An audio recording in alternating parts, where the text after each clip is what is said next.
कि न मुझे किसी ने भेजा है, न मैं यहाँ आया हूँ, मुझे तो माँ गंगा ने बुलाया है।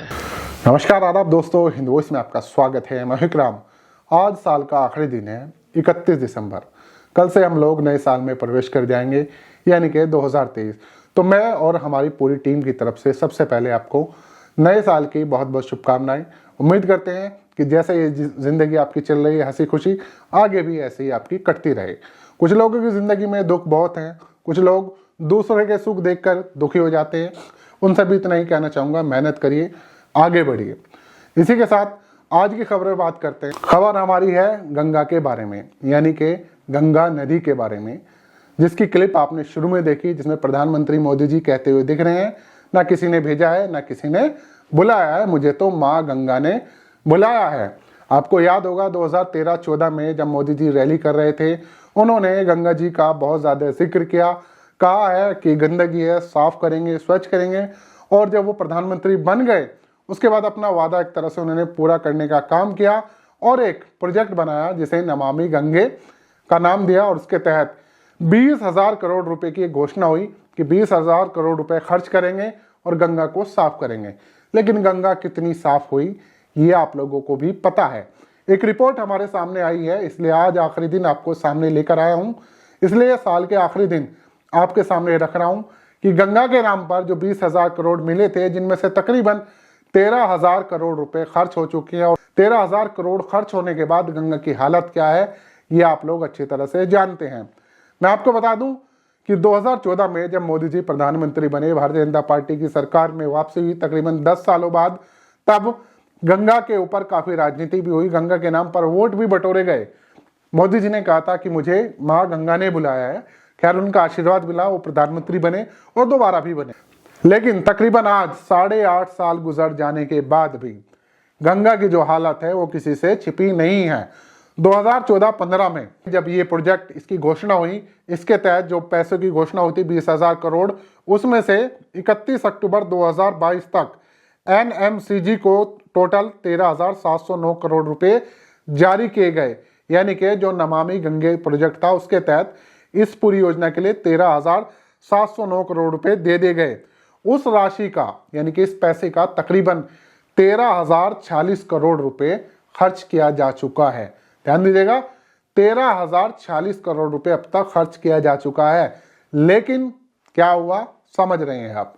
गंगा की लंबाई जो है तकरीबन 2525 किलोमीटर है, जिसका सबसे ज्यादा क्षेत्रफल जो है, जो लंबाई है, वो उत्तर प्रदेश में आती है, तकरीबन 1100 किलोमीटर। इसलिए उत्तर प्रदेश को तकरीबन 4,205 करोड़ रुपए दिए गए थे, क्योंकि सबसे ज्यादा जो गंगा गुजर रही है वो उत्तर प्रदेश के अंदर ही से है। गंगोत्री से निकली उत्तराखंड से, उसके बाद यूपी, उसके बाद आगे राज्यों में फैलती चली गई, बाद में जाकर समुद्र में मिली और बीच में बहुत सारी नदियों में मिली। लेकिन जब तक गंगा यूपी से बहती है तो उसकी लंबाई सबसे ज्यादा है। तो यहाँ पर इसलिए यूपी को 4,205 करोड़ रुपए देने का काम हुआ। लेकिन कितनी सफाई आप लोग जानते हैं। जो भी जिस शहर का हो जहाँ से गंगा लगती हो, बताइएगा जरूर कि आपके आसपास गंगा कितनी स्वच्छ हुई है, कितनी निर्मल हुई है। उसके बाद उत्तर प्रदेश के बाद नंबर आता है बिहार का। बिहार को तकरीबन 3,516 करोड़ रुपए दिए गए गंगा की सफाई के लिए। फिर पश्चिम बंगाल को दिए गए 1,320 करोड़ रुपए। दिल्ली को दिए गए 1,253 करोड़ रुपए और उत्तराखंड को दिए गए 1,117 करोड़ रुपए इस नमामि गंगा कार्यक्रम के तहत। 3 साल बाद इसकी अभी हाल फिलहाल मीटिंग हुई है, जिसके बाद ये रिपोर्ट सामने आई है। इंडियन एक्सप्रेस ने इस पूरी रिपोर्ट को छापा है। मोदी जी खुद इस बैठक में शामिल हुए। 3 साल बाद नमामि गंगे की मीटिंग हुई थी, वीडियो कॉन्फ्रेंस के जरिए मोदी जी भी जुड़े। लेकिन बहुत सारी बातें तो हुई, लेकिन कितनी स्वच्छता गंगा में आई है ये किसी से छिपी नहीं है। आगे बता दूं कि इसके अलावा और कितने राज्यों को पैसा मिला है। झारखंड की बात करूं 250 करोड़ रुपए दिया गया है। हरियाणा की बात करूं 89 करोड़ यानी कि 89 करोड़ रुपए दिया गया है। राजस्थान को 71 करोड़ 25 लाख रुपए दिया गया है। हिमाचल प्रदेश को 3 करोड़ 75 लाख रुपए दिया गया है। मध्य प्रदेश को 9 करोड़ 89 लाख रुपए शामिल है। अब आप सोचेंगे कि ये कुछ राज्य तो ऐसे भी हैं जिनमें गंगा बह ही नहीं रही है, तो जो सहायक नदियां थी जिनके तहत गंगा भी कहीं ना कहीं उनसे मिल रही है, अटैच है, तो उन सहायक नदियों को भी पैसा दिया गया था कि आप भी आपके जो क्षेत्र में नदियां बह रही हैं उनकी काया पलट कीजिए, उनको स्वच्छ कीजिए। इसलिए चाहे मध्य प्रदेश हो या दिल्ली हो, क्योंकि मैंने दिल्ली का नाम लिया तो आप लोगों कि दिल्ली में गंगा कहाँ से बह रही है, लेकिन दिल्ली से ही यमुना बह रही है, जो कि बाद में गंगा में जाकर मिल जाती है। हरियाणा में, इसलिए हरियाणा को पैसा दिया गया। झारखंड और जो भी आसपास सहायक नदियां थी उन प्रदेशों को पैसा दिया गया था। आपको एक चीज बता दूं कि 5 साल बीच में इसका समय और बढ़ाया गया था, 2026 तक इसका समय बढ़ाया गया, क्योंकि जिस तरह से काम हुआ है वो किसी से छिपा नहीं है।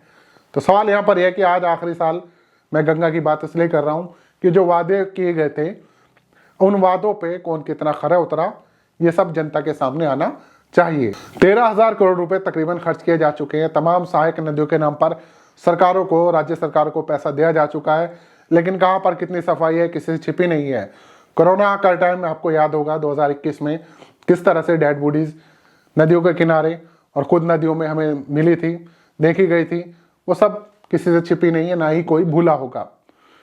तो इस रिपोर्ट के बारे में जो कुछ कहना है नीचे कमेंट कर सकते हैं, और उम्मीद क्या करते हैं आप 2023 की, वो भी नीचे कमेंट कीजिएगा। वीडियो को ज़्यादा से ज़्यादा शेयर कीजिएगा। किसी और एपिसोड में आपसे मुलाकात होगी, तब तक के लिए दीजिए इजाज़त।